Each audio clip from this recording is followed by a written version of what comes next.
Unity of Houston is an inclusive church where we seek to understand and live the teachings of Jesus and other spiritual masters. At Unity, we welcome all people from all spiritual paths and every walk of life. We celebrate the diversity of our city and of our world, and we teach love, tolerance, and oneness, seeking to live in harmony with open minds and open hearts. Wherever you are in your spiritual path, you are always welcome at Unity. Join us and discover that the life of your dreams is already within you. Today is the completion of our 5-part series on the evolution of consciousness in humanity. I don't remember exactly what I called this series, but that's what it is. It's conscious evolution. That's what we've been talking about. And I knew that today I wanted to complete it with a call for each of us to take up our part. You know, there have been 107 billion human beings since our species first emerged on this planet. And each one, those of the 7 billion who are here right now and all of the 100 billion before us, we're carrying a seed of the becoming, of what's possible in humanity. But first, a joke.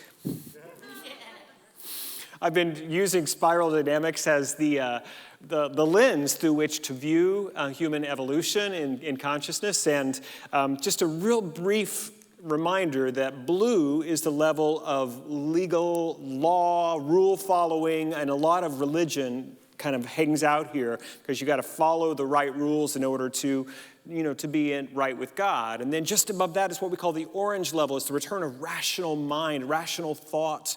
It's about the strive drive, the individual breaking those bonds of some of the rules and doctrines of the earlier religious levels. And then what comes is green. You know, that's what we have a friend of our community here that she said she found unity by Googling hippie church in Houston. And so we might be existing somewhat at that green level that we seek to embrace all people. We seek to be a place of coming together and particularly aware of those who have suffered oppression. So this is a joke that says what happens when religion moves into green. Now, this specifically names another denomination that we sometimes get confused with, but I'm not going to name them because that wouldn't be very green. All right. How many of this denomination does it take to change a light bulb? We choose not to make a statement either in favor or against the need for a light bulb. However, if in your own journey you have found that light bulbs work for you, that is fine. Whether your light is bright, dull, or completely out, you are loved. You can be a light bulb, a turnip bulb, or a tulip bulb. You are invited to write a poem or compose a modern dance about your personal relationship with your light bulb and present it next month at our annual Light Bulb Sunday service, in which we will explore a number of light bulb traditions, including incandescent, fluorescent, three-way, long life, and tinted, all of which are equally valid paths to luminescence. Bring bulb of your choice and a covered dish. Isn't that great? It's really important that we keep a sense of humor about all of this. And I just want to remind you as we're looking through the lens, these are not hard and fast, and no person or no organization is a single meme or color or level of consciousness. We are all sort of a constellation of these memes, but we might have a center of gravity at a particular level. And so today, as we're talking about how the individual conscious evolution relates to the evolution of humanity, I was thinking of this. I believe it was attributed to John F. Kennedy Jr. that says, when the tide rises, it lifts all boats. He may not have originated that statement, but you get the idea. That if we are all of our awareness, our consciousness, our growth, our healing, our becoming is contributing to the sea level of our entire species, that we all are contributing to the healing of humanity. My friend and mentor, Dr. Kathy Hearn, she said that when we, as individuals on a spiritual path, heal a false belief in our own consciousness, we heal it not only for ourselves, but for all people, past and future. We're all part of the healing and the revelation of the wholeness.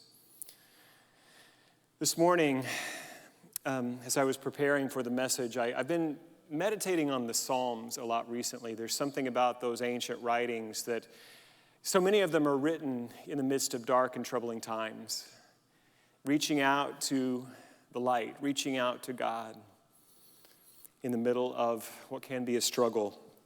Beth Moore she's actually local here in Houston, but she's a well-known Bible teacher in the evangelical movement. She says this: in complicated times when we're not sure how we're going to navigate the days and challenges ahead, and we know it's going to get rough, here are 2 basic instructions in 7 words that can cover a whole lot of ground. Trust in the Lord and do good. Psalm 37:3. Trust in the Lord and do good. I was so moved by that post that she put on social media that I began to really study and contemplate Psalm 37. It's quite long. I'm not going to read the whole thing, but I want to share some of it with you now. And then I'm going to give you some unity metaphysical Bible interpretation of some of these words. Starting with verse 1, do not fret because of those who are evil, or be envious when those who do wrong. For like the grass, they will soon wither. Like green plants, they will soon die away. Trust in the Lord and do good. Dwell in the land and enjoy safe pasture. Take delight in the Lord, and he will give you the desires of your heart. Commit your way to the Lord. Trust in him, and he will do this. He will make your righteous reward shine like the dawn, your vindication like the noonday sun. Be still before the Lord and wait patiently for him. Do not fret when people succeed in their ways, when they carry out their wicked schemes. Refrain from anger and turn from wrath. Do not fret, it only leads to evil. For those who are evil will be destroyed, and those who hope in the Lord will inherit the land. A little while, and the wicked will be no more. Though you look for them, they will not be found. And I'm jumping to verse 35. I have seen a wicked and ruthless man flourishing like a luxuriant native tree, but he soon passed away and was no more. Though I looked for him, he could not be found. From a surface reading, that is so dualistic. There are the wicked people, the evil people, and the righteous people. So I'm going to invite you to, I know there's a lot of pejorative and a lot of baggage with some of this religious language. And I'm going to ask you to let that go and come with me on a little journey about what these terms might be pointing to that is relevant and that is absolutely in alignment with our teaching of oneness and unity. Righteousness. It's a word that carries a lot of baggage. If we grew up in a blue church, it had to do with following the rules, getting it all right. Purity in our sexual lives, in our dietary lives. There's so many things about that. It's high morals and standards. That is not what the word means. Nothing wrong with any of that. But what the word actually means is right standing with God. We might think about in right alignment with eternal truth. Might even be a better way to think of it. When we are authentically connected to our deepest nature as expressions of God's love. Do you feel that, what that feels like now? It's not about any outward rules or following them or not. It's not about getting rewarded or punished. It's about being in alignment with the truth of who God created us to be. To be that expression of light, love, joy, peace, beauty. That's righteousness. And the term wickedness, except for that great Broadway musical, we don't think of wicked as being very positive sometimes. It also it's like this old kind of, like I said, pejorative baggage, like, oh, those wicked people over there. It tends to, those who are not following the rules with us. And from a level of blue and religious understanding, that's exactly the way it's often used. That if you're of the book, if you follow the rules, you've done the right creeds and the processes that by which you are a part of us, then you're in, and the rest are the wicked. That's not what it means. That what this term means is those who have fallen asleep to the truth of their own magnificence. It has to do with stepping outside of that authentic, natural expression of the light of God that we are. It has to do with the egoic mind. Remember that wonderful acronym we sometimes use, edging God out, EGO? It has to do with when we seek to fulfill our needs from a purely earthly and a human focus. It leads to addiction. It leads to criminality. It leads to stealing and murder. It leads to all those things. If we are not aligned with the truth of who we are in love, we can do some crazy stuff in this world. Amen? Thank you, singers and staff. I appreciate that. And so as it says, this is where I really want to get to today as we're talking about this conscious evolution piece. It said the wicked will dry up and blow away like the grass in the field. It's not talking about people. It's talking about thought systems. It's talking about belief systems that are present in the world that are not based upon our oneness, that are not based upon our spiritual power, but are based upon oppression and inequity. They will not last. A few months ago, I had the great honor of being on a panel. It was a thing that Unity World headquarters had put together on the basic principles of our teaching and how they apply in the times in which we find ourselves. And a dear friend and colleague, Reverend Sheila McKeithen, was one of the panelists, and Sheila is amazing. She is actually the president of UFBL, United Federation for Better Living, which is a sister denomination to Unity, created by Dr. Johnny Coleman, a Unity-trained minister and pioneer. And most of the churches in UFBL, they're predominantly African-American and African-Cuban, and so having a different experience. Reverend Sheila, she leads a church in Kingston, Jamaica. She grew up in Florida, in the South, experienced a lot of bias and bigotry in her life. And in the topic we were discussing, she was talking about, I believe it was principle 2, I'm not sure, but she was just saying basically that if it ain't true, it won't last. And so white supremacy cannot last because it's not based in truth. And so what is true will remain. That which is not true will go away. And you see how I'm pulling this back into our conversation about conscious evolution, that as we get better, as we heal our false belief, our sense of separation, and the spiral actually predicts this, that we do become wider, broader, deeper. We can hold more. There are fewer others outside of our circle. We become big and open and spacious in our understanding of humanity. And so we lose the need to otherize and scapegoat. It falls away. I love that passage in verse 35 and 36 where it said, I saw a wicked man who was like a strong tree flourishing.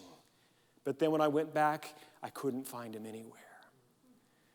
For me, that gives us great hope that these non-truth aligned belief systems that we see demonstrated in our world, they may look like they're solid and they're going to be there forever. They will not. They will not. If they're not based upon spiritual truth, they cannot last. Do you hear me? And this is our hope. And this is our calling as individuals. We are to align the way we see and the way we be with the truth of love, with the truth of divine intelligence. And as we individually heal, as we become more of that is what we are, then we radiate that outward into our world, into our families, into our churches, into our governments. Everywhere we see, we'll begin to recognize this truth is rising up, and that old wickedness, that old falseness will dry up and blow away.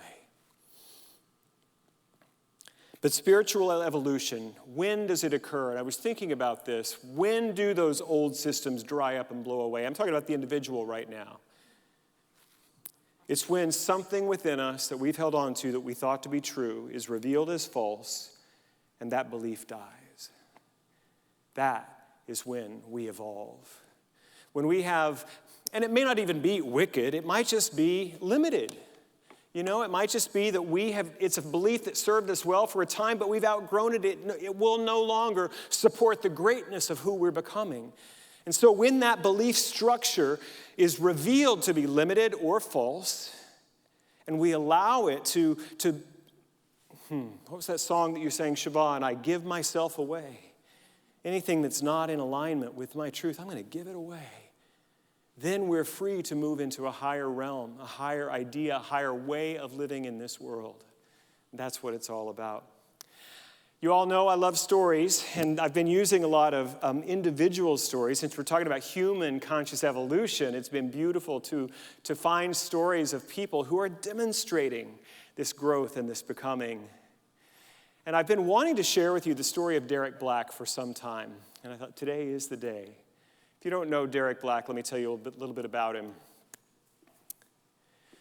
Derek was born, his mom was formerly married to David Duke, the former KKK Grand Wizard and governor candidate, senatorial candidate, white nationalist. His mom was married to Don Black, who was also a former KKK Grand Wizard, and the founder of Stormfront. It's a website. It's considered to be the largest hate organization in the world. At its peak, about 4 or 5 years ago, they had about 300,000 active people in white nationalism, which they do distinguish from white supremacy, but you get the idea. This is what Derek grew up in. He was a bright kid. He was sort of anointed as the heir apparent in this movement when he was a child. He was smart, capable, loved his family, stepped right into it. He designed the kid portion of the Stormfront website. I know, doesn't that give you pause, that there was actually the children's portion of this website. And he designed it at 10 years old, did the programming at 10 years old. In his early teens, he created his own online radio conversation or show to talk about these ideas. And he actually coined the phrase white genocide at 13. But lest you think he was this horrible, violent being, he wasn't. And neither was his dad. They actually did not believe in using racial slurs, or they didn't condone any sorts of racial violence. They just promoted white nationalism, having a nation that's white only. And they did absolutely believe in white superiority. But they tried to keep it very sort of clinical. It's proven by the IQ scores and so on. And that's who Derek was. And when in his late teens, he was very well known in that movement. He would speak often at these conferences for white nationalists. And he's an interesting kid, because even though that was the world he grew up in, his parents homeschooled him, and they just kind of let him chart his own course. So anything that was interesting to him, they let him learn about it. So he built his own saltwater aquarium, was very interested in the environment and the way systems work together, became incredibly, maybe even fixated on, interested in medieval Europe, and had sort of glorified it as being this wonderful pinnacle of human honor and achievement, and for the white race. And so he chose to go to a liberal arts school in Florida, and everybody kind of raised an eyebrow at that in his world. It's like, those liberal arts colleges, they are the hotbed of the weird stuff, the wickedness from that perspective, all those liberal people and those professors. But he went.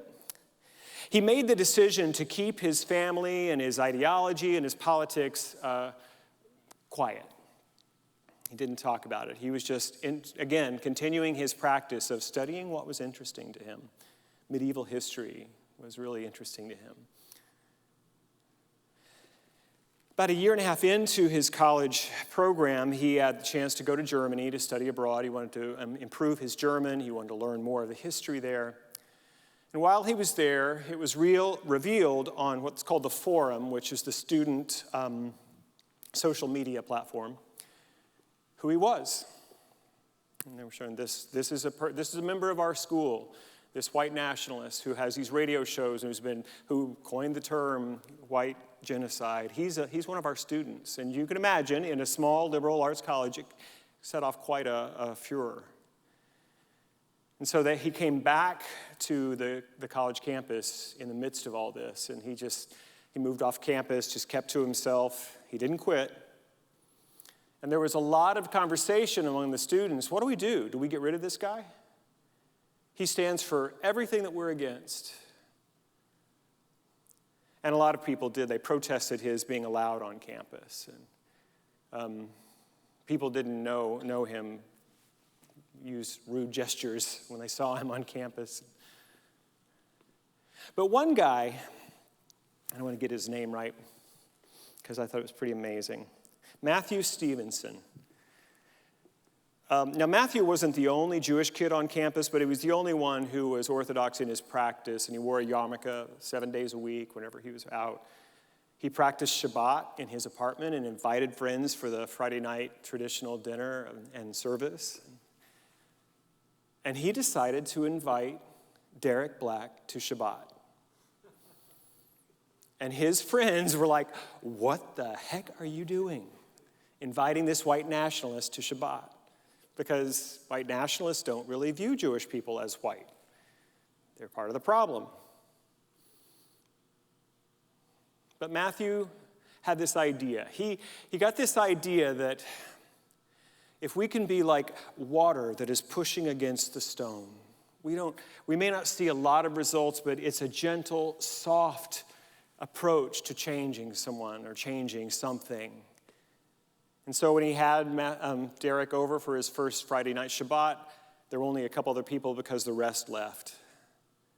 But what Matthew noticed was that Derek was calm, gentle, he had good manners, and they just decided not to talk about the elephant in the room. They talked about other things, and they began a friendship. And pretty soon, other friends heard that he was not causing any trouble. He wasn't yelling. He wasn't foaming at the mouth. They started coming back around too. And Matthew said, "We're not going to talk about white nationalism here. We're just going to have a conversation." One of those friends was Matthew's roommate, Allison. And she wanted nothing to do with Derek, this white nationalist. And she knew that she was as white as they came, and if people saw her with him, they might assume some things, and that didn't feel good to her. But she did come to Shabbat. She wouldn't even look at him. She wouldn't engage him in conversation, but she also noticed that he wasn't what she thought he would be. And so Matthew just kept this idea. We're just going to just be with him, engaged. And so this is what was one thing that Matthew said I wanted to share with you. He talked about that water and the stone idea. He said the basic principle is that it's our job to push the rock, not necessarily move the rock.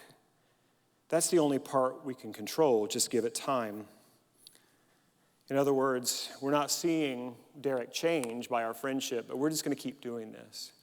Well, Allison was on board, but she developed, and then later she became girlfriend to Derek. So they started spending a lot more time together, and she wasn't content with not questioning and calling forth a conversation about his beliefs. And so at first it was really awkward between the two of them. They liked each other a lot, but it was hard to talk about these things. But they did, and they persisted. And then other people began to confront Derek about his beliefs, and they got to a lot of the truth of what was going on. He had been fed some wrong information. And remember, Derek is very sciencey minded, very orange on the spiral. And so when he got better information, he kind of threw out the old ideas. But it took 2 years. And after 2 years of this approach of friendship, engagement, conversation, challenging hard conversations, Derek Black renounced white nationalism publicly. He wrote a letter to the Southern Poverty Law Center, and they published it. Caused, as you can imagine, a huge rift with his family. His parents almost disowned him.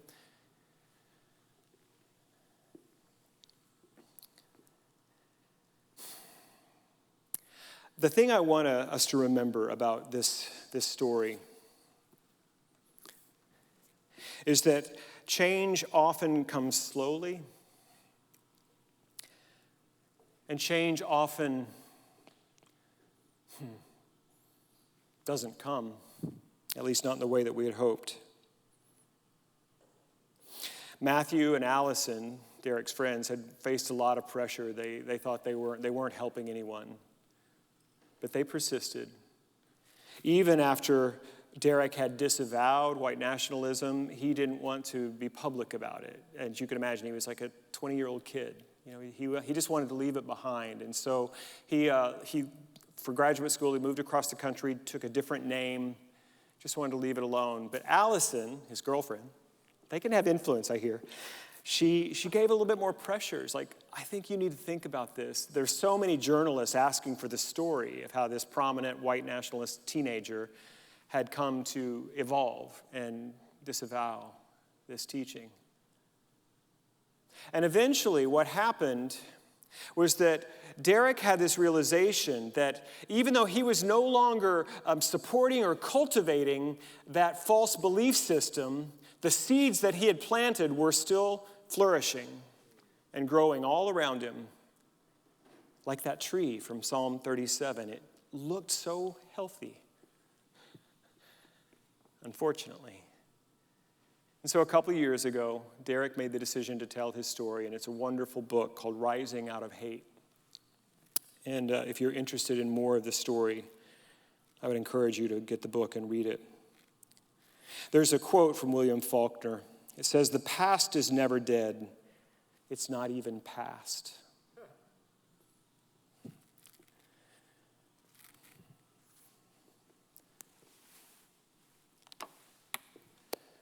I know, like, we love those stories of business success. They're much tidier when we tell them. We go, oh boy, he applied unity principles and made millions of dollars and helped a lot of people. Yay, this one is still unfolding. It's a powerful story of change, of possibility. A couple of things, and I'm going to close here. Sanford was I don't remember his first name, but he developed a theory on educational development. He said that to grow, you need two things. You need challenge and you need support. Both of those things are necessary he was really speaking about the education system and students, but it's true for us as well. It's true for Derek. He needed to be challenged, but he needed support. He had a tribe. If we think about the purple on the spiral dynamics, he grew up in a tribe that supported him, affirmed him, loved him. And the way that he was able to move into a new way of being, he had to have a new tribe around him. And he found them, people who were willing to stay engaged with him, supporting him, and yet challenging him. Why did they do it? I mean, many of us are seeing similar challenges in our own families and groups of friends where people have such different views and such different realities, and it's just easier just to unfriend them. I don't want to look at what you're saying. I just don't want to do that. It's so much harder to stay engaged and not condone. You get it? And they didn't. Matthew Stevenson, when I saw this in an interview, I was up early this morning watching all these interviews with him, with Derek and the writer of the book. And then Matthew was on one of the interviews too, and he said, well, what you need to know about me is that my mom is a member of AA. And so I always believed that people could change. And so that's why he kept wanting to be the water, pushing against the rock, because he believed that change was possible. The other thing I want you to know is that I believe that change can come quickly. It may feel like, if you had that experience where it seems like for a long time nothing is changing, and then one day it's all different. I think that's possible. I think it's possible for humanity who it seems like we're struggling with some of the same problems we've had for centuries. But I think if enough of us stay engaged, we support one another, we challenge one another, and we open our hearts, I believe that we can change and lift us all to a higher place. So I want to close with a little bit of a psalm, Psalm 51, and then I want you to join with me in a prayer for the evolution of our people. Create in me a clean heart, oh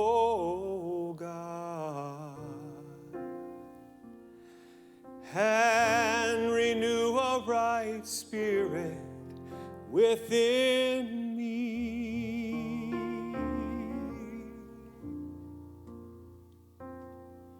Create in me a clean heart, O God, and renew a right spirit within me.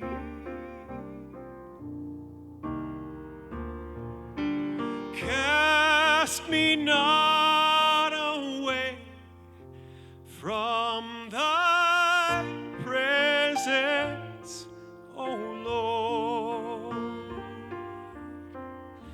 Take not thy Holy Spirit from me.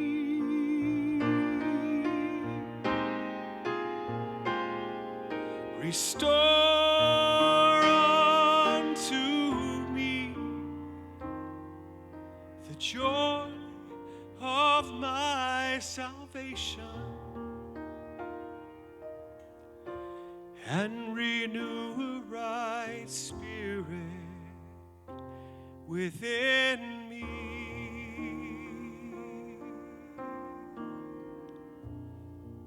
Right now, in this moment, I open my heart to you, God. I release anything that is unlike the truth of your presence, your power, my own presence, my own power. I let it go. I'm willing to release old and limiting thought structures and belief systems that have no place in the glory you have designed me for.